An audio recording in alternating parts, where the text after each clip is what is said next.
Pessoal, vamos falar sobre a situação na Ucrânia, o que alterou aí na frente de batalha nas últimas horas, e vamos falar hoje sobre mais um herói brasileiro que infelizmente morreu lá no campo de batalha, o Douglas Búrigo, do Rio Grande do Sul, acabou falecendo próximo a Kharkiv, né? Essas notícias foram sugeridas por Anderson R., Gabardo, seu fã, e várias outras pessoas. Obrigado aí ao pessoal que sugeriu as notícias, obrigado a você que está assistindo o nosso vídeo. Se você gosta do nosso conteúdo, por favor, deixe o seu like, se inscreva aqui no canal, né?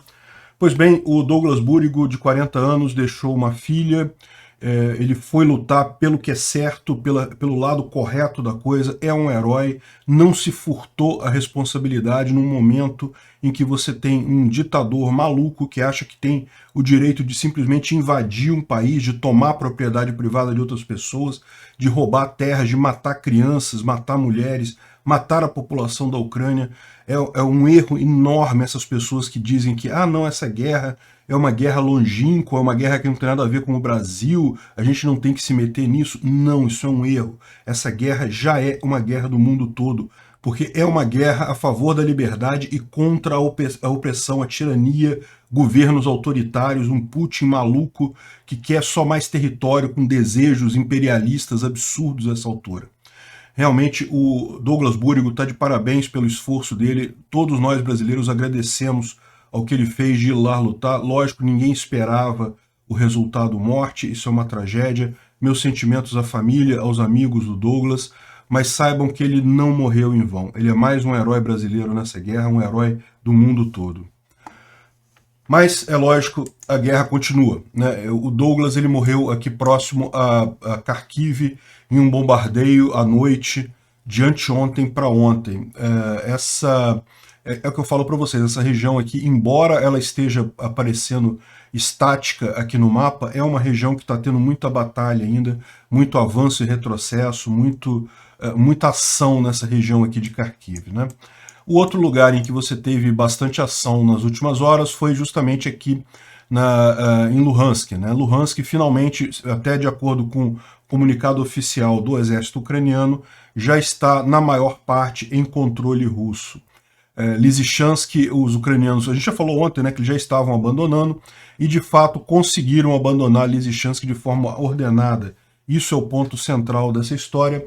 É muito importante esse tipo de coisa. Isso aqui foi a tradução de um post que o Dmitry trouxe para a gente de um blog russo, do blog Murs, que é um blog militar russo, e ele dizendo que o russo reclamando que os ucranianos conseguiram fazer uma retirada ordenada de Lysychansk. Aí ele falando aqui, não, porque o pessoal, ontem o inimigo juntou lá que estava no caldeirão, né, que estava no lugar que ia ser engolfado ali pelas tropas russas. Eles conseguiram colocar todo mundo em caminhões, tinham mais de 50 veículos, uma coluna com 50 veículos, e tiraram todos os combatentes ucranianos da região de Lysychansk, ordenadamente saíram da região, né? E aí ele de forma irônica manda um alô para os propagandistas que apenas uma semana atrás disseram que todas as rotas de saídas da cidade já estavam cortadas pelo fogo russo, né? E provavelmente ele estava se referindo a essa rota entre Lysychansk e Bakhmut, essa outra rota que tem aqui, e você tem mais uma rota que passava aqui por Bilorivka, né? Essas aqui são as rotas principais, e é possível que mesmo que estivessem em controle russo no dia de ontem, né, quando os ucranianos decidiram sair. Mas lembra, os ucranianos eles têm a grande vantagem de conhecer o terreno, né? Então, embora essas rotas aqui sejam as rotas principais, você tem outras estradas passando por aqui, e provavelmente os ucranianos usaram essas outras estradas menores, que nem aparecem aqui no mapa, para sair dessa região, e conseguiram fazer a retirada de forma ordenada, né? Então ele falando aqui que, poxa, que toda a vantagem de você fazer uma pinça, de você fechar o inimigo numa região, é justamente destruir o máximo de equipamento deles, de matar as pessoas ou capturar os soldados mais experientes ali. E, no entanto, embora tentaram fazer isso em Lysychansk, não, os ucranianos conseguiram sair de lá, né? Se você está falando sobre ciência militar e não propaganda, né, o ideal seria realmente que eles tivessem capturado os ucranianos ali, surpreendido os ucranianos nessa região, e não conseguiram isso. Os ucranianos fizeram a retirada ordenada daquela região, e como ele mesmo fala que é possível que existam alguns focos de resistência ucranianos aqui dentro ainda, alguns poucos soldados que ficaram em bolsões ali dentro. Isso acontece nesse tipo de retirada. É muito difícil você conseguir retirar 100% de todo mundo mesmo, mas o grosso das tropas ucranianas acabaram retrocedendo. Então não vai fazer nenhuma diferença para a força ucraniana. E, por outro lado, ele próprio fala que acabou sangrando um bocado o próprio exército russo, porque toda essa operação que o exército russo fez para tentar surpreender os ucranianos acabou gerando uma série de problemas, né? A gente está circulando em vários vídeos de colunas russas que foram atacadas, que mataram os russos e coisa e tal. É natural, como eles avançaram muito rápido para tentar fechar o caldeirão, acabou que muitos foram mortos nisso daí, e não conseguiram o efeito de prender os ucranianos na região. Os ucranianos conseguiram sair, né? Nessa imagem aqui do Ilya Ponomarenko, ele mostra basicamente aquilo que eu já falei para vocês ontem, qual seria as próximas frentes de batalha nessa região. Então você vai ter aqui de Sieviersk até Bakhmut, provavelmente vai ser a próxima linha de batalha mais imediata, mas também vai se estabelecer uma segunda linha aqui por essa outra estrada que passa aqui por trás, que liga Sloviansk, Kramatorsk e Bakhmut. Então aqui também você vai ter uma outra linha de defesa por aqui, né? É lógico, os russos devem tentar ainda forçar um pouco de avanço nos próximos dias, mas o que se espera mesmo é um ataque contra Bakhmut. Então essas forças que estão aqui, elas já estão caminhando a uma grande distância há bastante tempo. É pouco provável que elas tenham força para continuar avançando aqui em direção a Sieviersk, mas o mais provável é que a gente veja justamente aqui alguma ação em direção a Bakhmut, e talvez também aqui em cima em direção a Sloviansk, né? Aqui a gente já tem indicações de várias tentativas de avanço russas na região que foram contidas por ucranianos, né? Então, ou seja, os soldados ucranianos eles retrocederam de Lysychansk, mas retrocederam para uma linha defensiva já preparada aqui. Então é pouco provável que os russos consigam avançar muita coisa. Talvez avancem um pouco, mas não vão conseguir avançar muita coisa além do limite de Luhansk, né? Então isso foi a outra grande notícia. Como vocês podem ver aqui, todo o limite do Oblast de Luhansk foi capturado pelos russos. Os russos certamente vão cantar isso como uma enorme vitória, sendo que na verdade não foi tanto assim. De fato, 95% desse Oblast de Luhansk foi capturado nos primeiros dias da guerra, que foi justamente isso realmente foi um problema, né? Os russos pegaram os ucranianos desprevenidos, eles conseguiram avançar muito durante os primeiros dias da guerra, mas faltavam só mesmo Severodonetsk, só essa região aqui, menos de 5% da área total, e agora eles conseguiram capturar nessa ofensiva. Mas repara, para conseguir esse finalzinho, esses 5% que faltavam, eles precisaram colocar todas as forças dele, comprometer todos os melhores soldados, os melhores batalhões que eles tinham nessa investida, e mesmo assim levaram 2 meses para fazer isso, o que mostra o quanto a Rússia está mal nessa guerra, né?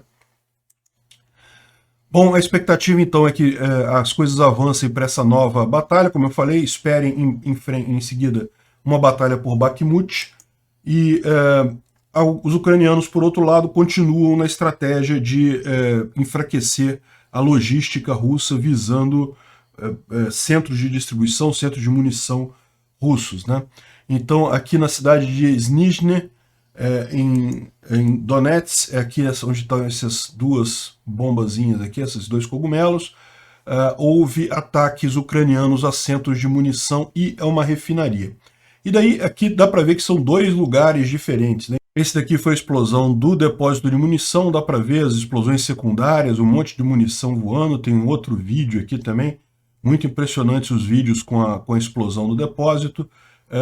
Aqui está a localização, exatamente aonde que foi, a uma distância de quase 70 quilômetros, acertaram com precisão, né? Mas além disso, houve também um ataque na refinaria, numa refinaria que tem aqui, né? Aqui, eu acho que esse aqui é o depósito de munição.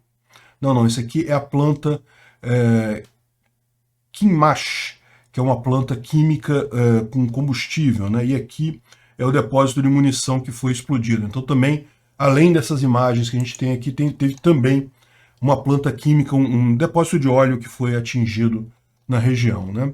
Aqui foram 2 incêndios em Donetsk, em 2 regiões diferentes de Donetsk que teve incêndio. Agora, não está claro aqui se isso aqui foi um ataque ucraniano a algum objetivo ali em Donetsk, ou se foi apenas um incêndio que aconteceu. Me parece mais provável ser um ataque, porque foram 2 incêndios em regiões próximas aqui, que pode indicar alguma coisa militar, algum objetivo militar, mas a gente não tem certeza. Pode ser simplesmente incêndio puro e simples. Enfim, a ideia da Ucrânia continua sendo atingir esses depósitos na retaguarda, né? Outra ação interessante foi que os partisãos ali na região de Melitopol ontem conseguiram destruir uma ponte entre Tokmak e Melitopol. Então, se você olhar aqui, ó, Melitopol fica aqui, Tokmak fica aqui, ó. Essa Melitopol é aquela cidade que a gente falou que ontem teve também um ataque por aqui, e tem uma linha férrea que liga ela com Tokmak, que é uma linha muito usada para reforço de munição e coisa e tal. Em algum ponto aqui, provavelmente nesse rio aqui, a ponte foi destruída pelos partisãos, ou seja, inutilizaram a ponte, de forma que isso vai dificultar um pouco aí o abastecimento dos russos, né? É lógico que esse tipo de ataque, os russos vão consertar a ponte rapidamente, mas de qualquer forma, por algum tempo, isso acaba atrasando a logística russa, né? Bom, e saiu uma reportagem interessante na Economist falando sobre a preparação ucraniana para a contraofensiva em Kherson, né? A gente tem avisado disso já há algum tempo, que os ucranianos eles têm feito alguns contra-ataques aqui em Kherson, algumas ações localizadas, mas que há um planejamento de uma grande contraofensiva em Kherson, né? E isso é uma coisa que é bastante importante, inclusive como levanta o pessoal aqui, justamente pode ser um ponto crucial nessa história toda, nessa guerra toda, porque a grande dificuldade que você vê agora é a seguinte: os russos não conseguem avançar mais, a verdade é essa, estão avançando muito devagar, muito pouca coisa, em muito pouco tempo eles não vão conseguir avançar mais. A grande questão que fica é: os ucranianos vão conseguir retomar o território? Essa é a grande questão no final das contas. E se eles conseguirem retomar Kherson, que foi a primeira cidade tomada pelos russos, né, o início dessa ofensiva toda, durante muito tempo foi a única grande cidade ucraniana tomada pelos russos, foi Kherson. Agora eles já tomaram Mariupol, tomaram Severodonetsk, mas Kherson foi a primeira. Se os ucranianos conseguirem liberar Kherson, isso mostra que eles sim têm capacidade de retomar toda a área. E a partir daí pouca gente vai ter dúvida que a Ucrânia vai liberar todo o território dela até o limite de 91, ou seja, incluindo a Crimeia e Donbás, né? Mas é lógico, como o pessoal levanta aqui, existe um risco nisso daí, porque também, se a Ucrânia tentar essa contraofensiva em Kherson e não conseguir isso, não conseguir retomar Kherson, isso pode convencer o resto do mundo que a Ucrânia não tem capacidade de retomar as áreas que foram ocupadas pelos russos. E daí isso seria a situação ideal para os russos, porque o que eles mais querem é justamente negociar um cessar-fogo, mantendo essa área que eles ocuparam aqui. E hoje, com pouquíssimas exceções, acho que a Alemanha tem falado nisso, em cessar-fogo e coisa e tal, mas a maior parte do Ocidente acredita que a Ucrânia vai retomar as áreas, né? Então, essa retomada de Kherson é um ponto fundamental. Se os ucranianos, de fato, conseguirem fazer isso, vão mostrar que tem capacidade de retomar território, e certamente a posição majoritária vai ser até retomar tudo de 91 para cá. Agora, se errarem, se não conseguirem, se essa contraofensiva falhar, isso pode indicar, ao contrário, que eles não têm condições de avançar, e pode convencer uma grande parte dos países ocidentais de que é melhor negociar alguma coisa cedendo o território da Ucrânia para a Rússia, né? Eu acho isso, eu concordo que isso é importante, essa batalha, mas eu vejo que, com certeza, os ucranianos vão conseguir isso, tem todas as indicações disso. Eles falam aqui sobre essa importância dessa contraofensiva, que ela está sendo preparada, tá, gente? Aquilo que eu falei para vocês, os contra-ataques que a gente está vendo acontecer aqui na região foram contra-ataques pontuais que os ucranianos aproveitaram fraquezas específicas dos russos e fizeram um contra-ataque ali.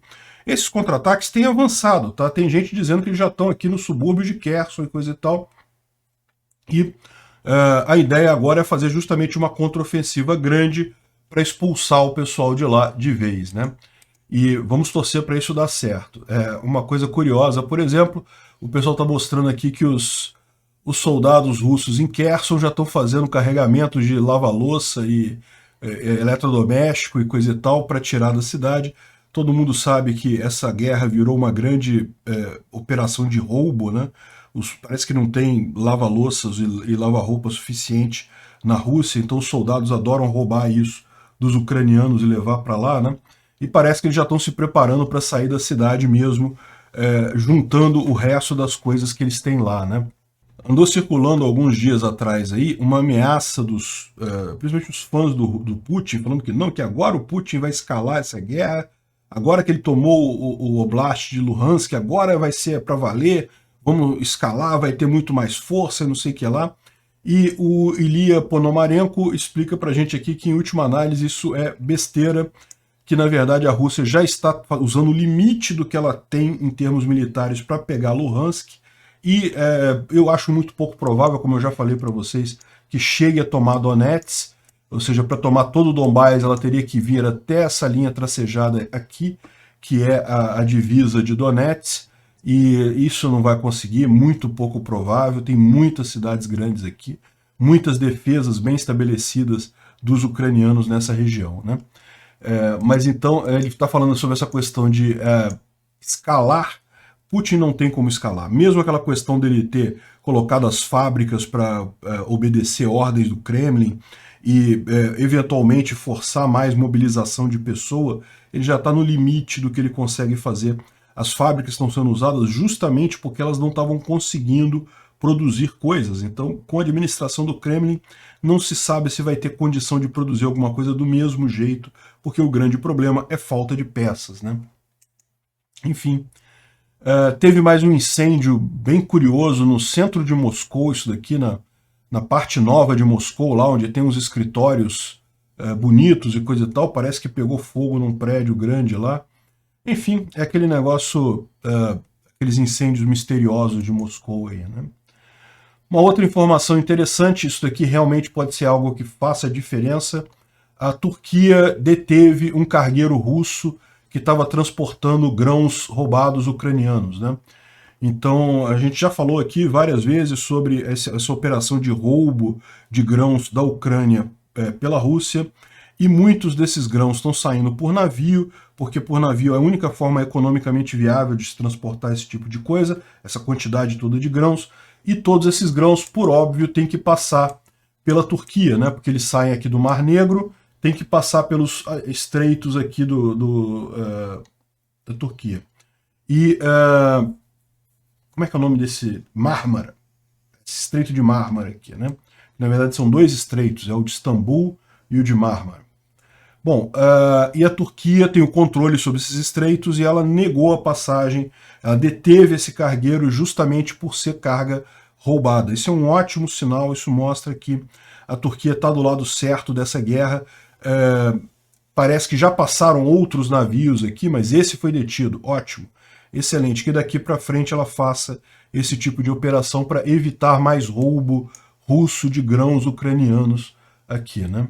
Bom, outra notícia positiva, a Eslováquia vai doar os seus caças MiG-29 para a Ucrânia, e também tanques T-72, ela já avisou que vai fazer isso. No início da guerra houve muita gente falando sobre doar aviões para a Ucrânia, mas aí ficaram naquela dúvida se isso ia ser ia escalar o conflito, aquele negócio, aquele medo do Putin e coisa e tal, e parece que agora o pessoal meio que perdeu o medo do Putin mesmo, vai doar os caças para a Ucrânia, isso é uma excelente notícia. E a Eslováquia fazendo isso, ela abre o caminho para outros países fazerem também. A Polônia também tem alguns aviões mais antigos que tinha interesse de doar, outros países ali da região também. Uma vez que a Eslováquia tenha feito isso, é bem possível que outros países façam também, né?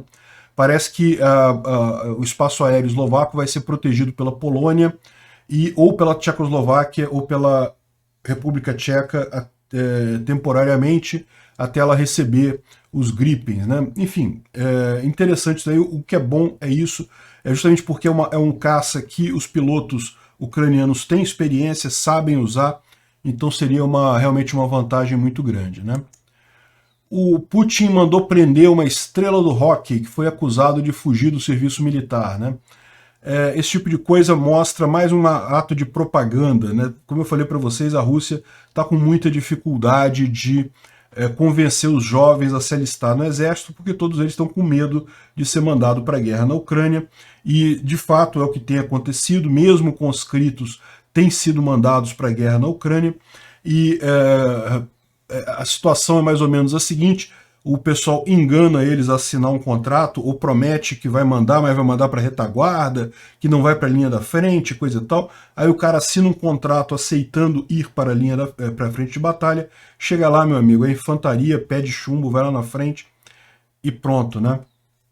Então tem muita gente que está querendo totalmente sair do serviço militar lá na Rússia, e esse cara aqui, como é um cara conhecido, uma estrela de hóquei, Ivan Fedotov, ele foi detido lá, acusado de não entrar no exército, né? A situação toda aqui parece que ele queria sair do país para jogar pela Liga dos Estados Unidos, mas a Rússia não deixou, né, ele ir, e no final das contas prendeu ele. É mais um recado do Putin para o pessoal tentar incentivar o pessoal a se inscrever, né? Bom, parece que a quantidade de gás russo indo para a Europa está diminuindo cada vez mais. Isso é uma preocupação de vários países. A Áustria e a Alemanha já reativaram suas usinas de carvão, e a tendência é que isso continue nos próximos meses. A situação deve piorar ainda mais, né? Ou seja, o preço do gás já está muito caro na Europa e vai subir ainda mais, e isso porque a gente ainda está na primavera, no verão.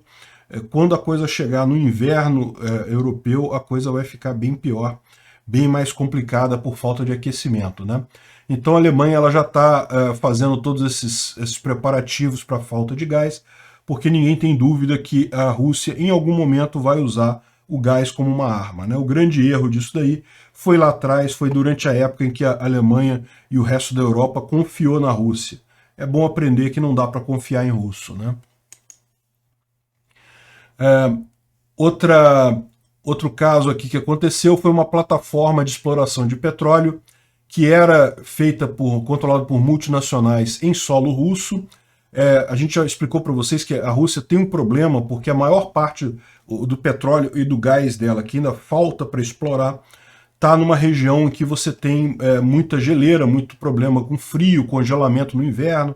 Então não é uma forma fácil de você explorar esse gás, né? Todos os poços das bacias fáceis de explorar na Rússia ou já estão esgotados ou estão em vias de esgotar.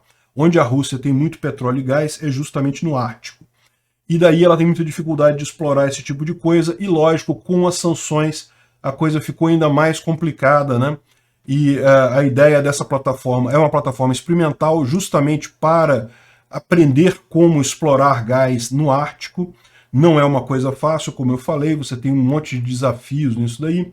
E, no final das contas, com as sanções todas, eles resolveram nacionalizar a plataforma, né? Não vai adiantar nada, porque o objetivo dessa plataforma era principalmente aprender a tecnologia para explorar nessa região, mas com as sanções a Rússia não tem como fazer esse tipo de exploração, né? E o pessoal está reclamando que o McDonald's lá da Rússia, né, a nova rede lá que surgiu no lugar do McDonald's, já está servindo pão mofado, né? certamente o controle de qualidade do McDonald's não foi adquirido pela empresa nova russa lá, né? Faz parte. Obrigado por assistir o vídeo até o final.